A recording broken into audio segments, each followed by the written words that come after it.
Pakistan super league का 10वां addition खेला जा रहा है और अब तक खेले गए तमाम एडिशंस के टॉप स्कोरर्स कौन रहे हैं, ये एक दिलचस्प कहानी है। और शुरू के जो 4 एडिशंस खेले गए उनमें से 2 में अकमल बरादरान यानी कि एक बार उमर अकमल और दूसरी बार कामरान अकमल टॉप स्कोरर रहे। उसके बाद 2 गैर मुल्की प्लेयर्स ने टॉप पोजीशन हासिल की, जिनमें लियो क्रोंकी और उसके अलावा शेन वाटसन शामिल हैं। लेकिन उसके बाद से यानी कि 2020 से लेकर अब तक कभी भी कोई गैर मुल्की खिलाड़ी टॉप पोजीशन पर कब्जा नहीं जमा सका। और इस दौरान जो 6 टूर्नामेंट खेले गए, 6 एडिशंस खेले गए, उनमें सिर्फ एक बार फ़खर जमान ऐसे खिलाड़ी हैं जो कि बाबर आजम या मोहम्मद रिजवान के अलावा तीसरे खिलाड़ी थे जो कि टॉप पोजीशन पर बराजमान हुए।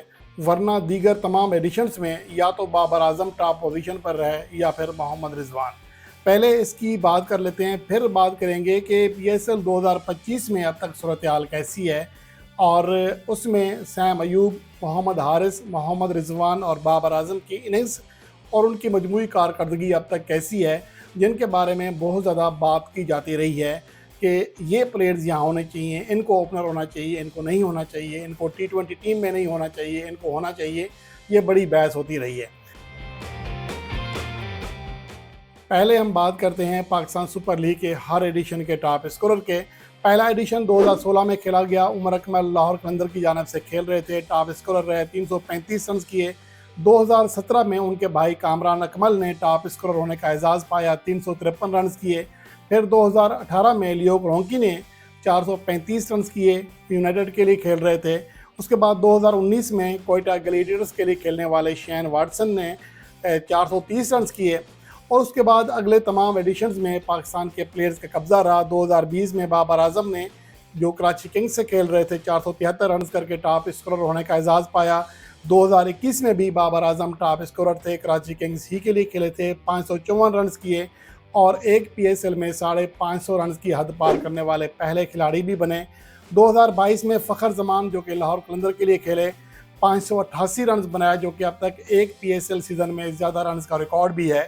फिर 2023 में मोहम्मद रिजवान ने 550 रन किए, मुल्तान सुल्तान के लिए खेल रहे थे, वो टॉप स्कोरर रहे। 2024 में बाबर आजम टॉप स्कोरर साबित हुए, 569 रन किए, पेशावर ज़ल्मी के लिए खेल रहे थे। और अब PSL 2025 में भी मोहम्मद रिजवान सबसे आगे हैं। तो ये 2 प्लेयर्स हैं जिनके बारे में सबसे ज़्यादा इनके ऊपर तनकीद की जाती है कि ये T20 के प्लेयर ही नहीं हैं। लेकिन मैं हमेशा उस चीज़ को अहमियत देता हूँ कि एक खिलाड़ी ना सिर्फ परफॉर्मेंस दे बल्कि तसलसल के साथ परफॉर्मेंस दे। ऐसा नहीं कि एक फ्लो इनिंग्स के लिए तेज़ तरीन सेंचुरी बना डाले और अगले मैच में 0-0, 1, 2, 3। तो इस तरह का खिलाड़ी कभी भी इंटरनेशनल लेवल पर कारआमद साबित नहीं हो सकता। यहाँ पर जो मुस्तकिल मिजाजी है ये बहुत ज़्यादा मैटर करती है।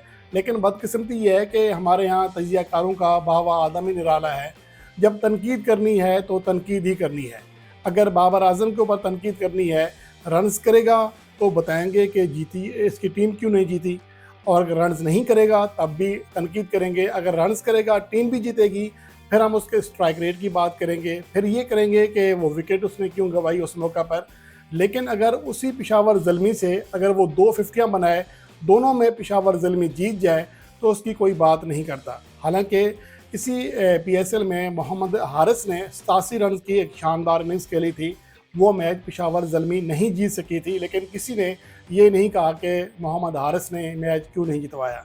मैं यहाँ पर मोहम्मद हारिस के ऊपर तनकीद नहीं करना चाह रहा। बताने का मकसद ये है कि यहाँ पर हमारे जो तजियाकार हैं उनका लेवल ही अलग है। अगर मोहम्मद हारिस ने बैटिंग की थी तो शानदार मुकाबला किया था, मैच को दिलचस्प किया था। अगर वो इनिंग्स ना खेलते तो मैच यकतरफा ख़त्म हो जाता। लेकिन इसका ये मतलब नहीं है कि मोहम्मद हारिस की मेहनत रह गई या उसी की वजह से हम मैच हारे। उसने तो अपनी पूरी कोशिश की। सेम उसी तरह बाबर आजम और मोहम्मद रिजवान भी कोशिश करते हैं। अगर मोहम्मद रिजवान अपने पहले PSL मैच में सेंचुरी करे और उसके बॉलर 235 रन के स्कोर का दिफा ना कर सकें, तो फिर इसका ज़िम्मेदार किस तरह मोहम्मद रिजवान को करार दिया जा सकता है। यही वो चीज़ है, यही वो नुक्ता है जो कि मैं बारहा आपके सामने रखता हूँ। अब आते हैं पाकिस्तान सुपर लीग की जानिब। यहाँ पर अब तक जो प्लेयर्स हैं जिनके ऊपर बहुत ज़्यादा हम बात करते रहे हैं, अब तो शायद फरहान भी इस लिस्ट में आ गए हैं, लेकिन माजी करीब में हम जो सबसे ज़्यादा बातें करते रहे हैं वो ये कि बाबर आजम और मोहम्मद रिजवान T20 के प्लेयर ही नहीं हैं। अगर T20 के नहीं है तो फिर पाकिस्तान सुपर लीग में हर बार वो टॉप पोजीशन पर कैसे आते हैं, ये एक बड़ा सवाल है। और अगर पाकिस्तान के लिए रन्स की बात करें, सबसे ज़्यादा रन्स उनके हैं, सबसे ज़्यादा एवरेज उनकी है। और जहाँ तक स्ट्राइक रेट की बात है तो ये मुमकिन ही नहीं होता एक प्लेयर जिसने टीम की इनिंग्स को सहारा देना है, आगे बढ़ाना है, वो तेज़ी से रन कर सके। ये खिलाड़ी, मैं मान रहा हूँ इस बात को कि उस स्ट्राइक रेट से रन नहीं कर पाते जितना कि गैर मुल्की करते हैं। लेकिन उसकी रीज़न भी है। उसकी रीज़न ये है कि इस अरसे में मासवाए के 2 मैचेस में सैम अयूब और बाकी मैचेस में, चंद मैचेस में फ़खर जमान के कोई पाकिस्तान का बैटर रेगुलर परफॉर्म कर ही नहीं सका।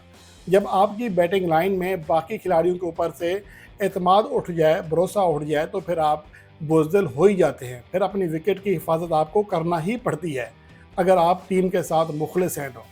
यहाँ पर उल्टा होता है, बजाय इसके कि उनको इस चीज़ को समझा जाए, उन्हें उल्टा कहा जाता है कि ये खुद गर्ज खिलाड़ी हैं। यहाँ पर मैं आपके सामने कुछ इनिंग्स रखने जा रहा हूँ जो आपको अंदाज़ा हो सकेगा कि PSL में या वैसे अमूमन एक जो मुस्तकिल मिजाजी है, रन्स हैं, वो कितने अहमियत के हामिल हैं और स्ट्राइक रेट कैसे होता है, खिलाड़ी कैसे मुश्किल में आता है। यहाँ पहले मैं सैम अयूब के स्टेट्स आपके सामने रख रहा हूँ। अब तक जो इनिंग्स खेली हैं 50, 6, 2, 4, 2, 5, 1, ये उनका स्कोर रहा। मोहम्मद हारिस 13, 87, 45, 28, 20, 17 और 13। उसके बाद Babar Azam 0, 1, 2, 46, 56 not out, 12, 53 not out. उसके बाद मोहम्मद रिजवान 105 नॉट आउट, 38, 15, 32, 36, 76, 44 और 0। ये आप यहाँ पर कंपेयर कर सकते हैं। और अगर मजमूई तौर पर देखें तो मोहम्मद रिजवान की जो एवरेज है 69.20 है, जो कि किसी भी प्लेयर की PSL 2025 में सबसे ज़्यादा एवरेज है और 140 के स्ट्राइक रेट से खेल रहे हैं।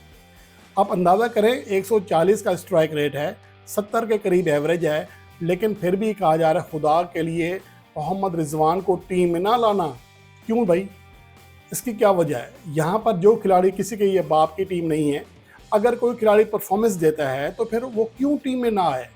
मसला सिर्फ ये है कि हमने कुछ खिलाड़ियों के लिए सिर्फ बुक्स अपने दिल में रख लिया है। मोहम्मद हारिस जब पेशावर ज़ल्मी के लिए टॉप स्कोरर थे और अभी भी हैं, तो आप मेरी वीडियोस उठा के देख लें, मैंने हमेशा उसकी तारीफ़ की है कि मोहम्मद हारिस, इसका ये मतलब नहीं है कि अगर मोहम्मद हारिस का स्ट्राइक रेट कम है या माजी में मैंने तनकीद की है तो अब भी तनकीद ही करूँ। मेरा किसी से कोई लेना देना नहीं है। मसला ये है कि अगर कोई खिलाड़ी परफॉर्म कर रहा है तो उसकी तारीफ़ करना बनती है और बताना बनता है कि टीम की ज़रूरत क्या है। और अगर सैम अयूब नहीं परफॉर्म कर पा रहा तो वो भी बताना, ये नहीं कि नहीं सैम अयूब तो बड़ा अच्छा खिलाड़ी, अच्छा खेला है, अच्छा नहीं खेल पा रहा, उसके अंदर अभी एतमाद की कमी वाज़े तौर पर महसूस हो रही है।